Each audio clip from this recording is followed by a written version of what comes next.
자, 2부에서는 남북한 미술의 시기별 주요 특징 그리고 변천에 대해서 재미있는 얘기 또 나눠보도록 하겠습니다.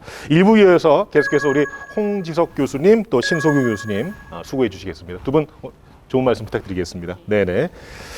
그리고 청년 패널로 경영학을 전공하고 계시는 우리 강승아님을 모셨습니다. 어서 오세요. 반갑습니다. 안녕하세요. 네, 반갑습니다. 네. 자, 남북한 미술의 시기별 주요 특징, 변천. 홍 교수님께 먼저 질문 드릴게요. 남북한 미술의 차이, 배경 어떤 말씀으로 풀어주실까요? 네네.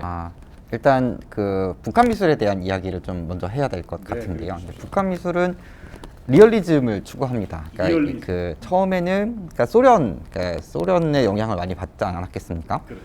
그러다가 소련의 영향을 받을 때 그거를 그 사회주의 리얼리스트, 그러니까 소셜리스트 리얼리즘이라 불러요.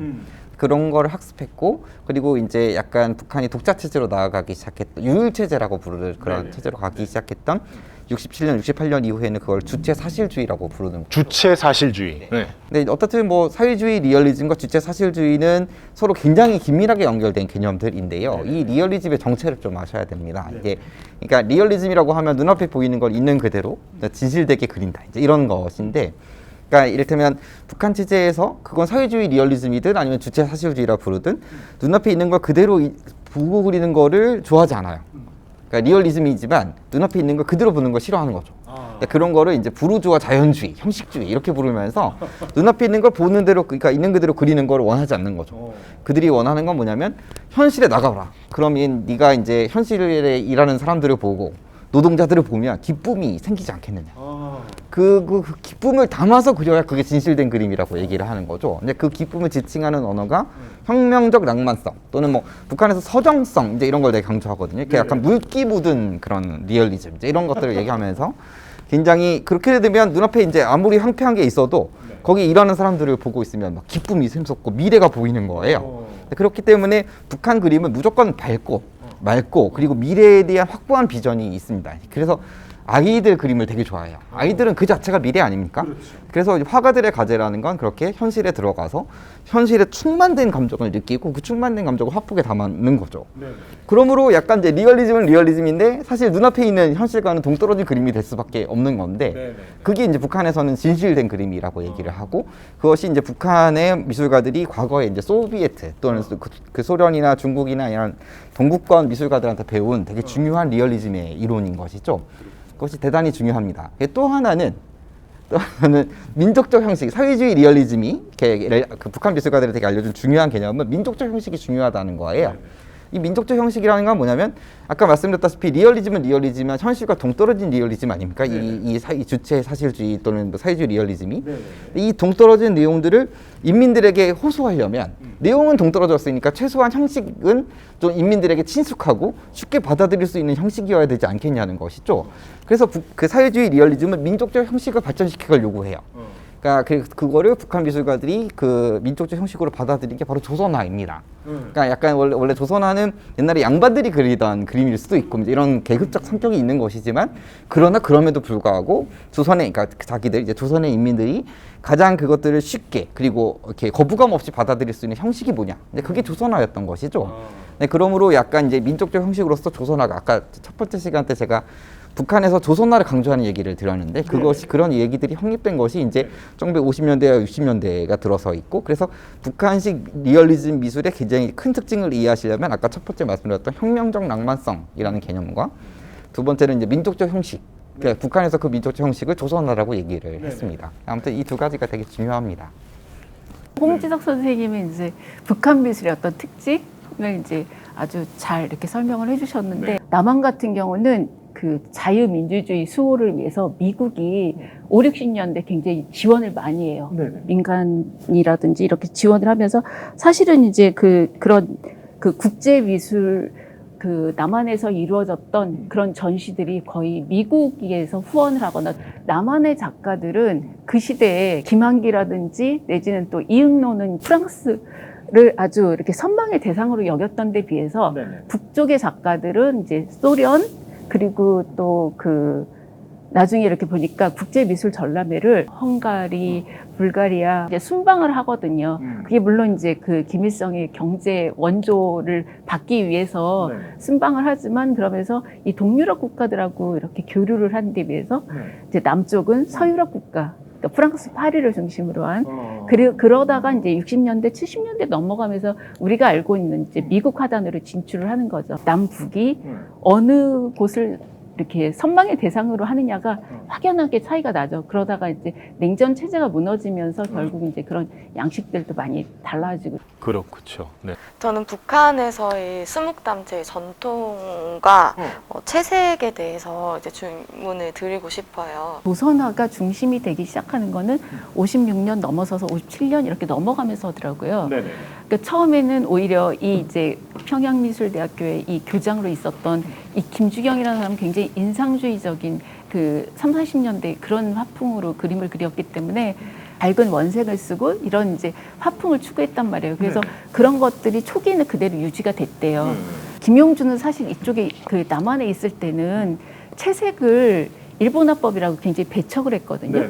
근데 북한에 올라가서는 이제 같이 이렇게 채색도 굉장히 중요하게 여기게 되는 거죠. 조선화에서. 그래서 뭐 그 조선의 특징이 있잖아요. 선명한 색채와 간결한 구성과 이런 것들이 이제 추구가 되는 거죠. 아까 조선화를 민족 형식으로 하겠다고 했는데 그러니까 그러면 민족적 형식으로 조선화가 어떤 모양새가 될 거냐를 갖고 북한 미술가들이 고민이 많았던 것이죠. 원래 이제 그 동양화 또는 아니면 그 북한식으로 표현하면 조선화의 전통이라는 게 있지 않습니까? 예전에는 특히 이제 그 동양회화 담론 안에는 선과 색을 분리해서 보는 경향이 되게 강했어요. 선과 색을 분리해서 보는 경향. 이제 예를 들면 선조화, 그러니까 약간 특히 양반과 고고한 기품을 가진 문인화가들은 색을 좀 많이 기피하는 그런 분위기가 있었어요. 근데 이 얘기를 왜 드리는 거냐면은 그 북한 미술가들이 처음으로 조선화라는 걸 얘기했을 때 그 조선화는 이왕이면 맑고 깨끗하고 선명하고 이런 미감을 인민들에게 심어줄 수 있는 조선화를 꿈꿨던 것이죠. 왜냐면 그게 지배체제가 인민에게 요구하는 거 아니겠습니까? 인민이 앞에서 맑고 깨끗해야 되는 거예요. 이 사람들의 입장에서는요. 그리고 그러려면 그런 조선화를 통해 그런 미감이 전달이 돼야 하는 것인데 그러면 어떤 전통을 우리가 조선화, 그러니까 그 북한 그 화가들이 어떤 전통을 민족적 전통으로 받아들일 것인가 갖고 고민을 했다는 거죠. 그래서 처음에 그들이 주목했던 게 맑고 깨끗한 수묵 또는 수묵 담체. 수묵 담체가 물을 많이 쓰고 이제 이렇기 때문에 되게 맑고 깨끗한 느낌을 주거든요. 근데 처음에는 그래서 그런 방향으로 가려고 노력을 되게 많이 했어요. 근데 채색을 안 쓰니까 이 사회는 점점 예를 들면 점점 산업화되고 좀 더 막 복잡해지게 되는 건데 그 수묵 담체로만으로 이 산업화된 사회를 담는데 역부족이라고 체험을 느꼈던 것이죠. 그래서 특정 시기에 이르면 채색을 쓰자는 논의가 그러니까 수묵 담체가 아니라 채색이 우리의 회화다. 이제 이런 관점이 더 강해지고 그리고 갈수록 더 강렬한 채색을 이제 올리게 되는 거죠. 그래서 지금 이제 우리가 초창기 북한 그 조선화를 보면 되게 그래도 진짜 맑고 깨끗하고 이런 느낌이 강한 데 비해서 60년대와 70년대로 갈수록 북한 미술가들이 북한 조선화가 점점 더 색도가 높아집니다. 빨갛고 막 파랗고 막 거기다 때때로는 석채나 이제 이런 제 안료까지도 써서 되게 두껍고 막 강도 높은 회화들을 만들어내거든요. 그래서 오늘날 이제 북한의 조선화가 갖고 있는 굉장히 다른 그 동아시아의 다른 그런 전통 회화하고는 좀 분위기가 다른 북한식 조선화의 미감이 만들어지는 과정에도 이제 우리가 주목을 해야 합니다. 그렇군요. 네, 현대미술협회에서 앵포르멜이란 말 들어봤죠. 형상이 없다는 뜻이에요. 그러니까 비정형, 뭐 이렇게 비정형. 추상미술이라고 얘기를 하죠. 근데 이제 그 추상미술도 굉장히 이렇게 결이 여러 가지가 있으니까 뭐 추상표현주의라고도 하고 또 이제 프랑스에서 넘어온 건 앵포르멜이라고도 하고 뭐 이렇게 얘기를 하는데 그 시대에 이제 대학을 나온 그러니까 홍대, 서울대 이런 데 나온 이제 작가들이 추구했던 게 앵포르멜이에요. 앵포르멜. 예, 그런데 북한에서는 그 무렵에 이제 조선화가 어떤 사회주의, 사실주의를 이제 추구하게 되죠. 그래서 제가 얘기를 할 때 그런 얘기를 하거든요. 이 57년 무렵에 남쪽은 추상으로 갈 때 북쪽은 사실로 가고 굉장히 정반대로 가고 있다. 근데 그게 굉장히 오랫동안 유지가 돼요. 그러니까 남쪽에서는 계속, 그러니까 실제 이제 5, 60년대 대학을 다녔던 작가들한테 얘기를 이제 구술을 한번 해봤었어요. 근데 그 시대에 화두가 뭐냐면 타블로에서 문학성을 배제하라. 그러니까 그게 무슨 뜻이냐면 이제 이 그 캔버스에서 문학은 문학하는 사람들이 하면 될 것이지 왜 우리가 거기다 형상을 그려가지고 이야기를 만드느냐. 그러니까 이야기 없애라. 이야기 없애면 뭐 해야 되겠어요? 양식만 계속 이제 실험하는 거예요. 종이를 찢기도 하고 거기다가 다시 바르기도 하고 물감을 덕지덕지 바르기도 하고 전쟁의 첨상을 그 앵포르멜 작가들이 그렇게 이제 실존주의가 프랑스에서 유행을 하잖아요. 그런 것들을 이제 우리 작가들이 받아들여요. 그게 이제 바로 앵포르멜인데 그 세대 작가들이 이제 60년대 가서 계속 추상을 하는데 모노크롬이라고 해서 이제 그 어떤 색채만으로 하나의 단일한 색채만으로 이렇게 추구하는 그래서 특히 이제 백색을 많이 추구한다고 해가지고 백색 모노크롬 또는 이제 단색화 아예 지금 이제 브랜드화가 됐어요. 그 시대의 작가들이 했던 근데 단색화를 하는데 그거는 이제 유신 시대에 가가지고 억압을 많이 하니까 그러니까 수행하듯이 계속 뭐 붓질을 한다든지 어떤 사람은 계속 거기 그러니까 볼펜으로 막 시커멓게 종이가 될 정도로 다 찢어질 정도로 계속 칠을 한다든지 이런 수행의 과정이었다. 그러면서 거기에다가 이제 어떤 그 동양의 정신 사상을 갖다 이제 도입을 시키고 이렇게 얘기를 하거든요. 그리고 나서 이제 비로소 제가 얘기를 할 때 그런 얘기를 하거든요. 남한 미술에서 서사가 들어오는 건 민중 미술 80년대다. 80년대 이제 민중 미술 그 80년 그 이제 5.18 이후에 이제 민주화가 많이 이루어지잖아요. 그 과도기적일 때 그 전까지는 어떤 형식적인 실험이 주로 많이 가요. 북한에는 제가 북한 미술을 이렇게 보고 있으면 어떤 사건이 다 들어가 있어요. 그림 속에 어떤 이야기가 들어가 있어요. 그 서사라고 얘기를 하죠. 그런 게 이제 남쪽하고 북쪽하고 굉장히 큰 차이인 것 같아요. 그러다가 북한 같은 경우는 이제 70년대 가면 그게 이제 수령으로 완전히 이렇게 한쪽으로 이제 그 집중이 되게 되죠. 북한 미술의 역사를 일견해 보면은 일단 제일 중요한 거는 67년, 68년 그때입니다. 북한이 유일 지배 체제를 구축하면서 소위 주체 사상이 지배하는 나라가 되는 게 이제 67년, 68년 이후의 일이거든요. 근데 그 이전에는 사회주의의 어떤 특히 문화의 입장에서 이제 그 동구권 사회주의, 소련의 사회주의를 받아들이면서 사회주의 문화를 발전시키고 있던 시대가 그 앞에 시대이고 그 이은 주체 이제 이런 건데 미술사에 있어서도 사실은 그 이전, 그러니까 1967년, 68년 이전이 되게 여러 소련이라든가 중국이라든가 이런 사회주의 미술을 받아들여서 자기 걸로 만들어내는 과정이 이제 이 시기라면 67년, 68년 이후에는 그거를 자기 걸로 만드는 과정이에요.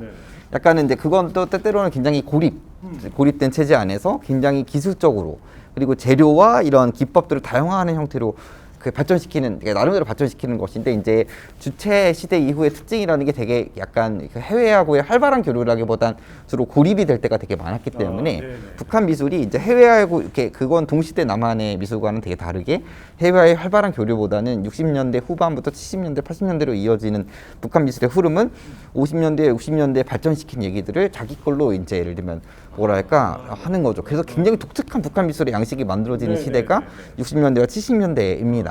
네, 그리고 또 이제 중요한 거는 이제 그 80년대 후반에서 90년대 초반에 이르는 시기에 동구 사회주의가 몰락하고 사회주의가 몰락하면서 이제 뭐랄까 북한도 더 고립되고 이제 소위 고난의 행군의 시대가 되거든요. 근데 고난의 행군 시대 때 북한 미술인데 이제 이 시기에 북한 미술에 많이 떠돌았던 용어가 선군 미술이라는 용어가 있습니다. 이 선군 미술이라는 건 뭐냐면 그러니까 군인이 모든 사회의 주제가 되는 시대였어요. 이때는 미술가들도 군인 미술가들 또 아니면 미술도 다 군인 그리고 막 이런 게 엄청 유행했던 시대인데 이제 그런 시기가 잠깐 있었고 또 최근에 이제 김정은 집권 이후에는 되게 미술의 분위기가 많이 달라지고 있습니다. 그러니까 북한 미술은 원래는 조선화를 엄청 이렇게 높이 평가했는데 김정은 시대의 감각은 좀 조선화 너무 옛날 얘기인 것 같다 이런 식의 감각이고 조금 더 실질적인 어떤 그런 감각의 변화 이제 이런 것들을 북한 체제가 요구하기 시작했어요. 그래서 이제 디자인이 부각이 되는 겁니다. 이렇게 산업 미술이라고 부르는 그러니까 이를테면 조선화는 회화 아닙니까? 그림 속에서만 세상이 변하고 있는 거예요. 근데 이제 산업 디자인, 그러니까 산업 미술이라는 건 눈앞에 있는 과자 봉지라든가 책가방이라든가 버스 디자인이 바뀌는 거니까요. 그러니까 약간 이를테면 감각의 변화를 예를 들면 회화 안에서가 아니라 현실 세계 속에서의 변화를 추구하고 있고 실질적인 변화 이런 것들을 이제 북한 김정은 체제가 지금 요구하고 있기 때문에 점점 더 약간 디자인의 영역이 강조되고 있는 부분도 있는 것 같습니다. 남북한의 미술이 서로 교류하고 협력했던 사례는 있었는지도 궁금해지거든요. 90년대 초반부터 90년대 후반 정도까지 6, 7, 8 이때까지는 엄청 남북 미술 문화 교류가 활발했어요. 그때 이제 그 뭐 이렇게 소위 이제 여러 가지 햇볕 정책으로 인한 해빙 모드와 이런 게 있었던 것이죠. 그런데 이제 이 시기에 그 남북 문화 교류의 특징은 뭐냐면 철저하게 민간이 주도하는 교류였습니다. 거기에서는 굉장히 어떤 의미심장한 교류가 없었던 것은 아니지만 대부분 예를 들면 뭐랄까 사람들이 이제 민간 교류다 보니 전시를 열려도 무슨 다시 보는 북녘사나 뭐 이런 식의 전시들을 막 하면서 그때 정말 본물이었거든요. 그리고 막 어디서 예를 들면 정체를 알 수 없는 북한 그림들이 국내로 계속 몰려들기 시작했던 거죠. 그래서 이때 한 신문 기사에 따르면 이때 들어온 북한 미술품이 이제 80만 점. 그리고 이제 국내에 돌아다니는 게 이제 북한 미술 작품 100만 점 가까이 돌아다닌다는 얘기가 있어요. 이제 그게 지금 90년대 유산인데요. 그러니까 여튼 이제 그런 의미에서는 뭐랄까 그때 체계적이지 않았고 그리고 민간이었고 그리고 굉장히 이제 자본 돈벌이용으로 북한 미술을 이제 민간 주도로 이렇게 하다 보니 약간 남북 미술 교류의 그런 기억이 좋지 않게 된 것이죠. 그래서 이제 우리 입장에서는 이제 새롭게 이제 언제가 될지 모르지만 이제 좀 더 뭐랄까 좀 제도적 어떤 해서 좀 더 체계적이고 아마 이제 먼 장래에 우리 평화적으로 교류한다고 하면 좀 더 체계적이고 계획적인 계획하에서 남북 미술부 교류가 민간뿐만 아니라 국가 주도로 어떤 여러 가지의 채널을 통해서 교류해야 될 필요성을 이제 90년대의 미술 문화 교류가 이제 우리에게 일러주고 있죠. 그렇군요. 네, 홍주 교수님 답변 감사합니다. 북한에서 특별히 사용되는 뭐 북한만의 안료랄까요? 안료. 물감 물감. 같은 게 있을까요? 안료라든가 물감이라든가 이제 이런 문제들은 그거야말로 진짜 남북 미술가들이 만나서 교류해야 될 문제입니다. 왜 그러냐면 이게 예를 들면 그런 자료들을 실질적으로 논하는 건 없거든요. 다만 이제 그 아까도 말씀드렸다시피 채색을 강하게 한다고 하지 않았습니까? 근데 그러려고 하면은 물감을 지지대가 종이가 받쳐줘야 되는 거예요. 그러니까 일단 두꺼운 물감을 올리면서 아주 짙게 채색하려면 종이 재질이 있어야 되는데, 그러니까 북한 조선화의 발전이랄까 아니면 변화라는 거는 이제 그만큼 지탱해줄 수 있는 종이를 굉장히 두껍게 배접해서 그러니까 약간 두꺼우면서도 그러니까 이를테면 흡수가 잘 되게 이렇게 만들어내는 그런 종이 재질이 상당히 발전돼 있다고 봐야 되는 것이죠. 그런 부분들 정도만 얘기할 수 있을 것 같습니다. 자, 2부 남북한 미술의 시기별 주요 특징과 변천에 대해서 이렇게 2부는 정리를 하고요. 잠시 후에 또 3부에서 만나뵙도록 하겠습니다. 고맙습니다.